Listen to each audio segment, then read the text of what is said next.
rudiments about vision. And so for everyone who wants to change his world, you must have a vision or a visionary mindset. And if you are somebody who has a visionary mindset, there are basic rudiments. Number one, you must think the best only. Mediocrity is an enemy of vision. If you don't think the best and you are satisfied with what you have, you will remain where you are. You find any man who is visionary, he thinks the best, he talks the best, and eventually lives the best. If you don't think the best, you can never become the best. In Deuteronomy 28:13, it said, the Lord shall make thee head and not tail. It said, and thou shalt be above only, and thou shalt not be beneath. Most of us, especially those of us from Africa, the reason why we have great potentials yet we don't lead our world is because even from our upbringing, they thought they were doing us good by molding our character, but what they actually did was to kill our confidence. And so you find an African person, because he thinks he wants to uphold moral values, becomes so shy and timid that he cannot give expression to what is on his life, because it was strangulated when he was a child. And so in Africa today, you are looked at as either ambitious or wrong if you think you deserve the best. But the Bible makes us understand that God will make you the head and not the tail. And he said you shall be on top only, you shall not be beneath. If it is not the head, it's not good enough for you. If it is not on top, it's not good enough for you. If you will change your word, you must think like that. If you don't think like that, how can you now address the best? If you think mediocrity and the average life is enough, then how can you address the best? That means you have cut off the best from the circumference of your vision. If you think you cannot be a king or operate among the nobles, how can you now assume a king will walk into your meeting? If you are a pastor, for instance, and you think it's such a big deal for you to be seen as a king, how can a king now come and sit down to listen to you? We are servants of God, but he has made us kings and priests. And so there is a royal aspect to us, and there's also a servant aspect to us. The servant aspect is the lowliness of heart in the discharging of our responsibilities before God. But it doesn't mean we should go into the world and be timid or intimidated. Every visionary person from childhood thinks he's the best. Find out. You will ask parents, they will tell you. From all their children, they tell you the one that is different. Because this one, from when he was a child, he thought he will change the world. If you don't think it, you can never become it. And so if you want to become a change agent, you must think of yourself the best. That is why you will put a lot of work on yourself in order to improve. If you don't think you are the best, there will be no need for you to continue to self-develop, because what you have is already enough, except as you think you are better than where you are. If you don't think like that, there will be no growth, there will be no progress. The second thing that you must have in mind is the fact that you must not be quickly satisfied. I'm telling you rudiments of vision. Don't be quickly satisfied. The business has the biggest branch in Lagos. That's good. It's time to take over Ibadan. It's time to take over Akwa Ibom. It's time to take over Abuja. That you are the biggest shop in Lagos does not mean you stop there. There is a small warehouse in China that is supplying Africa.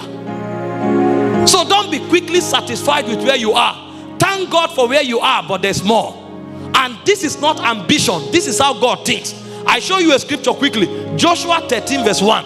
After Joshua conquered 31 kings, God himself came to Joshua, and God was looking at him. He said, you have become old. You think you have done so well, but there is so much land to cover. Who told you 31 kings is enough?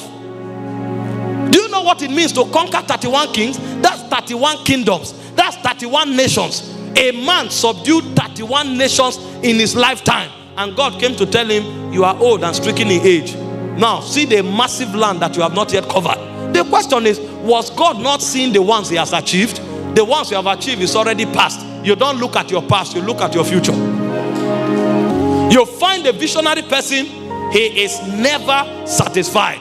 Grateful for what God has done, but has an insatiable appetite for more. If you allow anybody tell you that covering more grounds is ambition, you are finished. That is the slippery way to mediocrity.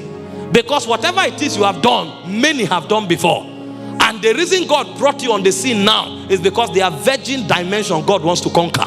God didn't bring us here to do what Joshua did. God didn't bring us here to do what Moses did. God didn't bring us here to do what Paul did. God brought us here to do more. Jesus was speaking in John 14:12. He said, the works that I do, you shall do also. And he said, greater works. Jesus is telling you that what he has done, you should do, but you should do more. Now, the question you ask yourself is, what did Jesus do? The Bible said of all that Jesus did, if they were to be written, it said there's no volume of book on earth that can accommodate it. And you are there, they can still write your biography and you say you have achieved something. It took 4 gospels to speak about the life of Jesus. And the Bible is saying, these ones that are written so that you will believe. It said, but if all that he did were written, there's no volume of book that can contain it. How can you say it's enough? It's not enough until God calls you home. They are called rudiments of vision. If you don't have these basic rudiments, mediocrity will become your life. The Bible said in Psalm 84 verse 7, it said they go from strength to strength, every one of them that appeareth in Zion before the Lord. Thank God for what I achieved yesterday, but Lord, what do you have for me tomorrow? The moment you conquer that, thank God for what we have conquered. Lord, what next do you have? In Proverbs 4:18, he said the path of a just man is as a shining light. He said it shines brighter and brighter unto the perfect day. Somebody said, you should strive to become outstanding. He said when you become outstanding, he says strive to become the standard. He said, I've forgotten how he put it, but it's like a 5-line phrase. From one level of standing out to standing out to standing out. It says stand out, from standing out, become outstanding, from becoming outstanding, it says become the standard. By all means, be at the zenith. Don't be satisfied. We are too satisfied. The only time you should be satisfied is when you have seen what was written about you. If you have accomplished it like Paul, then you can say, I have finished my course. If you have not finished your course and you are satisfied, it means your vision has begun to die. Number 3, learn from others. That you are striving to the best does not to be the best does not mean there's not one thing you can learn from somebody else. If you allow pride blind you, something that you would have picked from your neighbor with ease, you will not learn it for 10 years. And it will slow you down on the journey of achievements. There is something to learn even from a fool. If you find a fool, his life will teach you not to be a fool. Because the consequences he suffers will become a precautionary strategy for you against such foolishness. Even a fool has something to learn from. And so every visionary person is smart to learn from others. And that's why leaders listen more than they speak. When you find visionary people, sometimes they call for board meeting and they sit down and they are asking everybody, what's your opinion on this matter? What's your opinion on this matter? They are gathering everybody's ideas. When they finish talking, they say, thank you very much, you can go. They will not tell you their own. They will add what you have said to what they have, and they go out and make impact. Don't talk more than you listen. Learn from people. Learn from people. Hear what they know and enrich yourself. If you are speaking to people, it should be from the place of love because you want to enhance them. But don't be all over the place talking. At the end of the day, your life will diminish. A visionary person is an unending learner. He learns every day from everything, from everybody. That's what makes him stand out. In Hebrews chapter 6 verse 12, it says, be not slothful, but followers of them who through faith and patience obtain the promise. Number 4 rudiment of vision is to take up challenges. Many run away from challenges because they think it's wisdom. When there is a challenge, they exonerate themselves. Others do it and they come back and join them. Every problem you surmount makes you wiser, makes you stronger, and brings out the leader in you. Wise men don't run from challenges. Wise men pick up challenges because challenges improve them. When God created man and told him to walk, walk is not necessarily labor. The word walk is the word ergon. It means become. As you are taking up challenges, there is a transformation happening on your inside that yourself is not aware. Because the moment you produce the answer, you become the answer yourself. And so visionary people are people who are prone to take up challenges. They don't shy away from challenges. They embark, take up challenges, fulfill them, and become better. In Colossians chapter 4 verse 17, Paul wrote, he said, say unto Archippus, to fulfill the ministry. He must take heed to fulfill the ministry that was given to him from the Lord. If you run away from problem, you are not going forward, you are going backward. One of the ways of going forward is to confront the mountain, kick the mountain out of the way, and then you move. Everybody who turned back from the mountain began to retrogress in life. Visionary people are people who are bold in taking up challenges. If you understand these rudiments of vision, then you are ready to begin to affect your world. If you don't know these rudiments, then you are welcome to be lost in the crowd, because the crowd will always be there, but there are few who stand out. If you are a singer, there is something it takes to stand out. If you are a businessman, there's something it takes to stand out. If you are a preacher, there's something it takes to stand out. And these are some of the things that I'm sharing with you tonight. Rudiments. Rudiments. Please, I beg you, don't leave this conference until you have clearly written out principles that guard your life. Don't live life carelessly.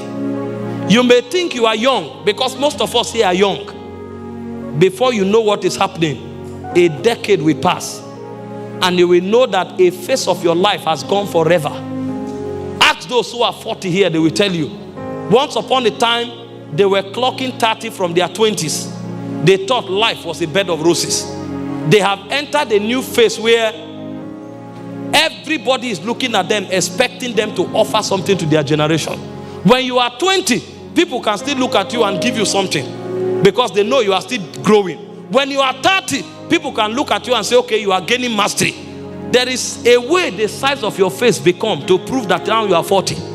You know, the face will always grow bigger to help you not to hide your age. When they look at the shape of your skull and the size of your face, they know that no, if somebody like you is looking for help now, it means your life has been wasted. Because at this level, you should be giving back to your generation. And so don't assume, don't make the mistake of assuming there's time. You are a joker. You will be so shocked the way time will fly. You will wake up one day and discover you are 55. And you'll be asking yourself, how many birthdays did I celebrate? How am I 55 suddenly? You will now start wishing if 5 years will be taken out of your life. You know, when you are young, they say, how old are you? You say, I won't tell you. You are hiding your age because you are hoping they should think you are older. When you become old, you will be begging to reduce your age. You will be begging. When they mistakenly assign an age that is not your age to you, you will fight to correct it. It is youthful pride that makes you feel there is something big about being older. There's no big deal about it. It's your achievement that validates your existence.